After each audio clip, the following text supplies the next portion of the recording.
Hello students, ज्वाला classes में आप सभी का स्वागत है। आज हम स्टार्ट कर रहे हैं कक्षा 9th एनसीईआरटी में चैप्टर नंबर 1 है और चैप्टर का नाम क्या है? संख्या पद्धति नंबर सिस्टम।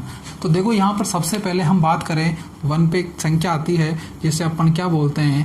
प्राकृत संख्या। हम क्या बोलते हैं? प्राकृत संख्या, जिसे हम n से दर्शाते हैं, नेचुरल नंबर। ठीक है, सबसे पहले हमारे पास संख्या कौन सी है? प्राकृत संख्या। प्राकृत संख्या कौन कौन सी होती है? देखो 1, 2, 3, 4, 5, 6, 7 इस प्रकार से क्या होती है? अनंत तक की जो संख्याएं होती है उसे अपन क्या बोलते हैं? प्राकृत संख्या बोलते हैं। नंबर 2 पर हमारी संख्या आती है पूर्ण संख्या, होल नंबर्स, जिन्हें हम W से दर्शाते हैं। और ध्यान दें, इनमें कौन कौन सी संख्या आती है? जो प्राकृत संख्या है उसमें हम क्या करते हैं? 0 और ऐड कर देते हैं, यानी 0, 1, 2, 3, 4, 5 अनंत की ओर। प्राकृत संख्या 1, 2, 3, 4, 5, 6 अनंत की ओर होती है। पूर्ण संख्या 0 20 के अंदर शामिल हो जाता है और 1, 2, 3, 4, 5, 6 इस प्रकार से होती है। अब हम आगे बात करते हैं नंबर 3 पे। क्या है? पूर्णांक, इंटीजर्स, पूर्णांक संख्याएं। पूर्णांक संख्या जिन्हें अपन I या फिर Z से दर्शाते हैं। ठीक है, इनमें क्या होगा? देखो 0, 1, 2, 3 इस प्रकार से इधर अनंत की ओर, और 0 के इधर -1, -2, -3 इधर की ओर अनंत। ठीक है, पूर्णांक संख्याओं में क्या होगा? 0, 1, 2, 3, 4, 5 इस प्रकार से इधर, और 0 के पहले माइनस की ओर। 0 के उधर की बात करें हम 1 से लेकर अनंत की ओर, तो इन्हें अपन क्या बोलते हैं? धनात्मक पूर्णांक। धनात्मक पूर्णांक बोलते हैं। 0 से पहले वाले जो इधर है माइनस में, इन्हें अपन क्या बोलते हैं? ऋणात्मक पूर्णांक। ठीक है, और जो 0 है ये न तो क्या है? धनात्मक पूर्णांक है, न तो धनात्मक पूर्णांक, और न ही क्या है? ऋणात्मक पूर्णांक है। ठीक है, तो इस प्रकार से हम अब तक 3 संख्या देखे: प्राकृत संख्या, पूर्ण संख्या, पूर्णांक संख्याएं। प्राकृत संख्या 1, 2, 3, 4, 5, 6, 7, 8 अनंत की ओर चलेगी। पूर्ण संख्या क्या होगी? 0, 1, 2, 3, 4, 5, 6, 7, 8 इस प्रकार से चलेगी। और जो पूर्णांक होंगे वो क्या होंगे? 0, 1, 2, 3, 4, 5 अनंत की ओर, और 0 से पहले माइनस की ओर।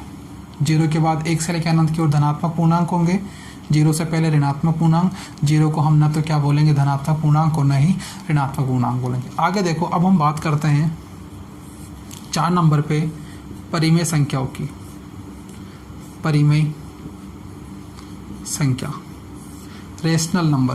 परिमेय संख्या क्या होती है इनको देखते हैं हम। तो देखो यहाँ पर ऐसी संख्या जिन्हें हम P/Q के रूप में लिख सकते हैं, वे सभी क्या कहलाती है? हमारी परिमेय संख्या। यहाँ पर Q का जो मान है वो 0 नहीं होना चाहिए, Q ≠ 0। और P और Q क्या होंगे? हमारे P और Q क्या होंगे? पूर्णांक है। P और Q क्या है? पूर्णांक है। यानी जो पूर्णांकों वाली संख्याएं हैं इनमें से ही P का और Q का मान होगा, लेकिन जो Q का मान है 0 नहीं होगा। ठीक है, P/Q के रूप में हम जिन संख्याओं को लिख सकते हैं जहाँ Q = 0 होता है, वो सभी संख्याएं क्या कहलाती है? हमारी परिमेय संख्याएं कहलाती हैं। तो आगे हम उदाहरण की बात करते हैं। देखो कौन कौन सी हमारे पास क्या है? परिमेय संख्याएं हैं। जैसे हम बात करें 5/2, 3/5, 7/2 इस प्रकार से हम क्या करते हैं? P/Q के रूप में हम संख्याओं को लिखते हैं। और हम बात करें जो पूर्णांक है हमारे 0 भी क्या है? परिमेय संख्या है। हम क्या करेंगे? 0 के नीचे 1 लिख सकते हैं इस प्रकार से, तो 0 भी क्या हो जाएगा? हमारा परिमेय संख्या हो जाएगी। इसके बाद 1 के नीचे 1 लिख सकते हैं, यह भी परिमेय संख्या है। 2 के नीचे 1 लिख दो, ये भी क्या? परिमेय संख्या है। 3 के नीचे क्या लिख दो? 1, ये भी परिमेय संख्या है। हम ऋणात्मक संख्याओं की बात करें तो -1 के नीचे 1 लिख दो, ये भी परिमेय संख्या है। क्योंकि हम क्या कर रहे हैं? इन सभी को P अपॉन Q के रूप में लिख सकते हैं। ये P और ये Q, P Q इस प्रकार से P बटा Q के रूप में हम क्या कर सकते हैं, इन सभी संख्याओं को लिख सकते हैं। माइनस का 3/1 हो गया, तो ये भी क्या है, हमारी परिमेय संख्या हो जाएगी। यानी हम बोल सकते हैं कि जो सारे के सारे हमारे पूर्णांक है वो क्या है, परिमेय संख्या होती है। इसके बाद हम बात करें, जैसे कोई संख्या है 5, इसमें के नीचे में क्या लिख रहा हूँ, 0, इसके नीचे क्या लिख रहा हूँ मैं, 0। तो हमने पढ़ लिया कि Q का मान 0 नहीं होना चाहिए। जब 0 हो जाता है तो क्या होता है, ये जो वैल्यू आती है वो अनंत आ जाती है। ये क्या वैल्यू, अनंत आ जाती है। और इस प्रकार से हम बोलते हैं कि 5/0 क्या है, एक परिमेय संख्या नहीं है। अब हम बात करते हैं अपरिमेय संख्याओं की। अपरिमेय संख्या क्या है, 5th नंबर पे क्या है, अपरिमेय संख्या। अपरिमेय संख्या, अपरिमेय संख्या किन्हें बोलेंगे, ऐसी संख्या जिन्हें हम P अपॉन Q के रूप में नहीं लिख सकते, वे क्या कहलाती है, हमारी अपरिमेय संख्या कहलाती है। जैसे देखो √2, √3, हम इनको P अपॉन Q के रूप में नहीं लिख सकते। इसके बाद अगर मैं बात करूँ √4 की, तो क्या √4 को मैं 2 लिख सकता हूँ और 2 के नीचे 1 लिख दूँ तो ये P अपॉन Q हो गया। यानी √4 क्या है, हमारा अपरिमेय संख्या नहीं है, ये परिमेय संख्या में लिखी जा सकती है। इसके बाद हम बात करें √5, इसको हम P अपॉन Q के रूप में नहीं लिख सकते। इसी प्रकार हम बात करें पाई को P अपॉन Q के रूप में नहीं सकते। तो ये सारे के सारे क्या है, हमारे पास अपरिमेय संख्या। √1 बराबर क्या होता है, 1, और 1 के नीचे 1 लगा देते हैं तो क्या हो जाता है, वो परिमेय संख्या बन जाती है। तो √1 भी क्या है, हमारी अपरिमेय संख्या नहीं है। तो इस प्रकार से ऐसी संख्याएं जिनका हम रूट नहीं निकाल सकते, जैसे √4 का वैल्यू कितनी थी, 2 हो गई थी, लेकिन हम √3 का पूरा मान नहीं निकाल सकते, √2 का नहीं निकाल सकते, √5 का नहीं निकाल सकते। अब तक हम जिन संख्याओं के बारे में पढ़ चुके, उन संख्याओं को और अधिक समझते हैं एक डायग्राम के माध्यम से। तो देखो मैं यहाँ पे लिख रहा हूँ प्राकृत संख्याएं। प्राकृत संख्याएं, हम प्राकृत संख्या पढ़ चुके। प्राकृत संख्या में कौन कौन से आती है, 1, 2, 3, 4, इस प्रकार से अनंत की ओर। ठीक है, इसे मैं क्या कर रहा हूँ, एक गोले में बंद कर देता हूँ इस प्रकार से। ये प्राकृत संख्याओं का गोला हो गया। इसके बाहर में क्या कर रहा हूँ, एक और गोला बना रहा हूँ, और इस गोले में क्या लिख रहा हूँ मैं, पूर्ण संख्याएं। क्या लिख रहा हूँ मैं, पूर्ण संख्या। पूर्ण संख्या में क्या होती है, 0, 1, 2, 3, 4, इस प्रकार से। प्राकृत संख्याओं में 0 नहीं आता, पूर्ण संख्याओं में क्या आता है, 0 आता है, 1, 2, 3, 4 इस प्रकार से होती है। तो ये तो प्राकृत संख्या का गोला हो गया। इसके बाहर कौन सा हो गया, पूर्ण संख्या का गोला। तो देखो ध्यान से देखना इधर, जो सभी प्राकृत संख्याएं हैं, सभी प्राकृत संख्याएं हैं वो पूर्ण संख्याओं में आ रही है क्या, सभी प्राकृत संख्याएं पूर्ण संख्याओं में आ रही है, तो हम बोलेंगे कि सभी प्राकृत संख्याएं पूर्ण संख्याएं होती है। क्या बोलेंगे, सभी प्राकृत संख्याएं पूर्ण संख्याएं होती है। लेकिन इसका उल्टा हमें बोले कि जो पूर्ण संख्याएं हैं, सभी पूर्ण संख्याएं क्या प्राकृत संख्या में है क्या, तो देखो 0 पूर्ण संख्या में है, 0 प्राकृत संख्या में नहीं है। तो हम ऐसे बोलेंगे सभी पूर्ण संख्याएं प्राकृत संख्या नहीं होती। लेकिन अगर हम प्राकृत संख्या से पूर्ण संख्या की ओर देखते हैं कि सभी प्राकृत संख्याएं पूर्ण संख्या होती है, तो बोलेंगे हाँ देख लो, क्योंकि प्राकृत संख्या का जो गोला है वो किस में आ रहा है, पूर्ण संख्या के गोले में आ रहे। आगे और देखो, इसके बाद हम संख्या कौन सी पढ़े थे, पूर्णांक। तो इसके लिए मैं एक और गोला बना देता हूँ इस प्रकार से। इसमें लिख देता हूँ मैं पूर्णांक, और पूर्णांक क्या आते हैं हमारे, 0, 1, 2, 3, 4, इधर अनंत की ओर, और -1, -2, -3, -4। ठीक है, इसे ध्यान से समझना, यहाँ से क्वेश्चन हल करने हैं हमें। अब हम क्या बोलेंगे कि ये बड़ा गोला पूर्णांकों का, इस पूर्णांक के अंदर ही प्राकृत संख्या का गोला है, और इस पूर्णांक वाले गोले में क्या है, पूर्ण संख्या का गोला है।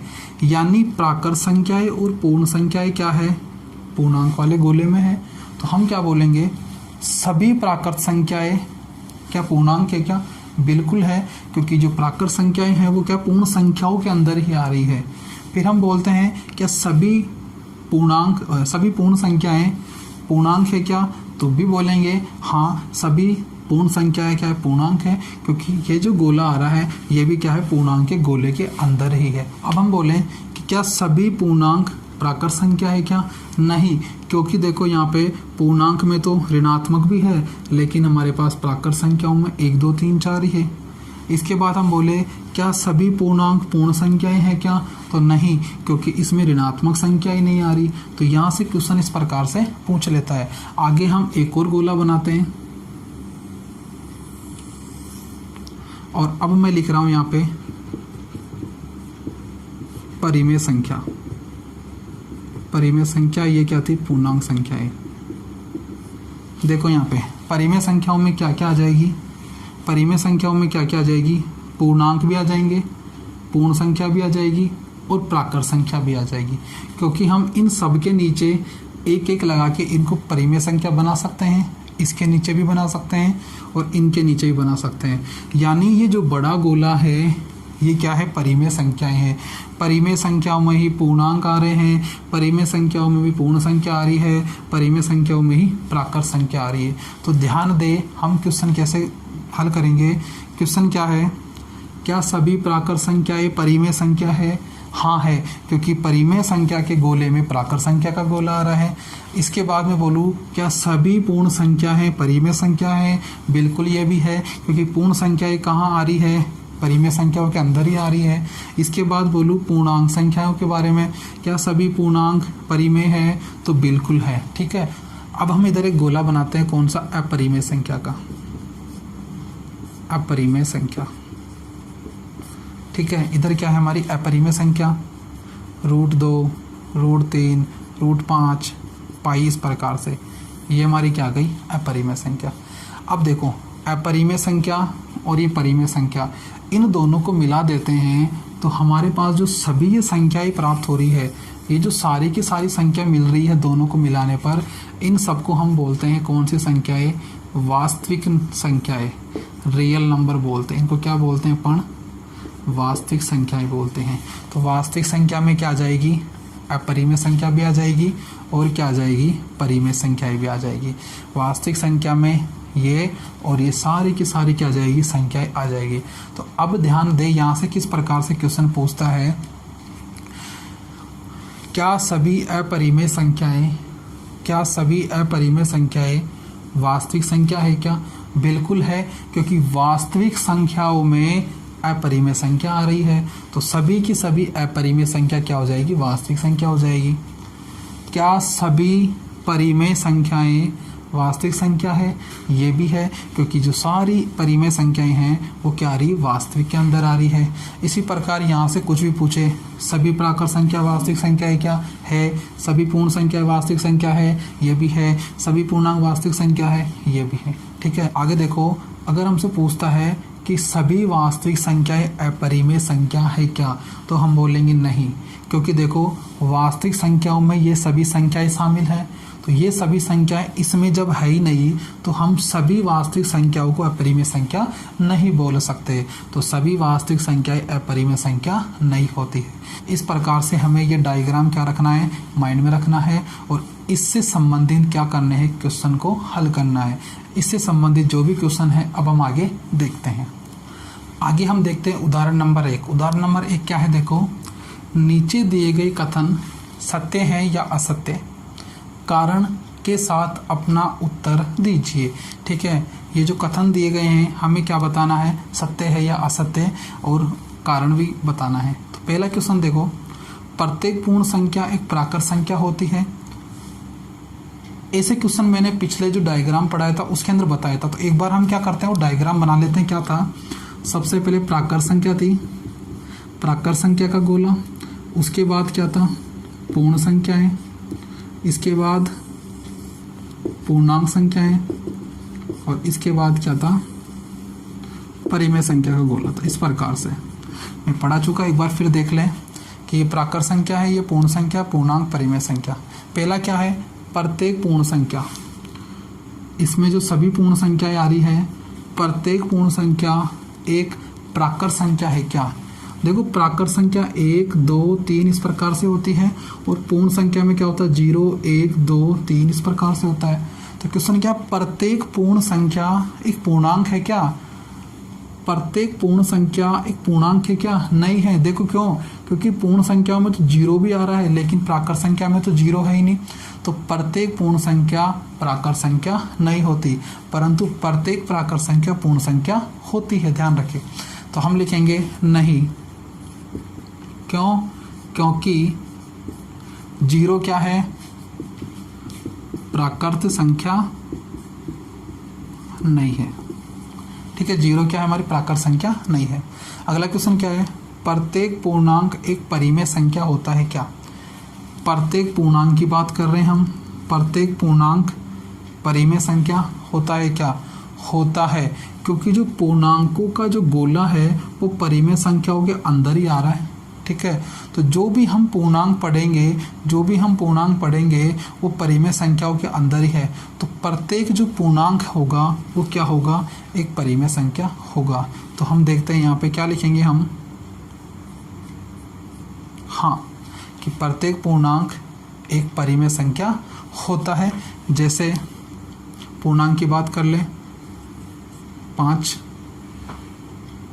0, माइनस का 1, ये सारे क्या है? हमारे परिमेय संख्याएं। इस प्रकार से कोई सा भी हम बता सकते हैं।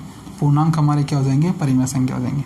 अगला क्वेश्चन देखो, प्रत्येक परिमेय संख्या एक पूर्णांक होती है क्या?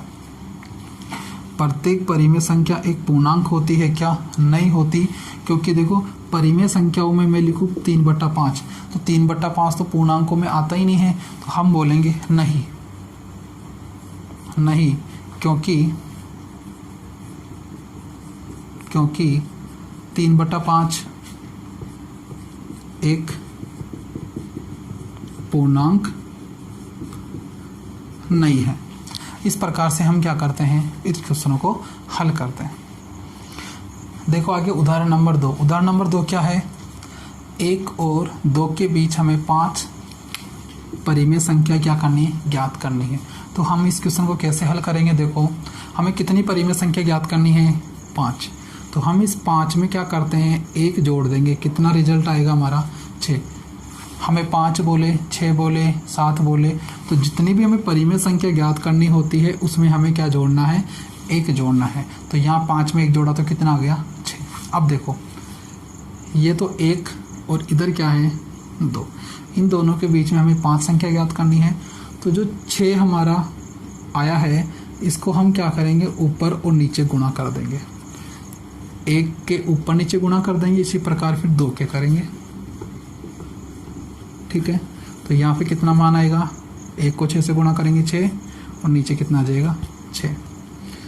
2 को 6 से करेंगे तो 12, और नीचे कितना आ जाएगा? 6। इस प्रकार से अब देखो 6 के बाद कितना आता है? 7, और हर कितना हमारा? 6। तो अगली जो परिमेय संख्या हो जाएगी कितनी आ जाएगी? 7/6। इसके बाद 8/6, इसके बाद 9/6, इसके बाद 10/6, इसके बाद 11/6।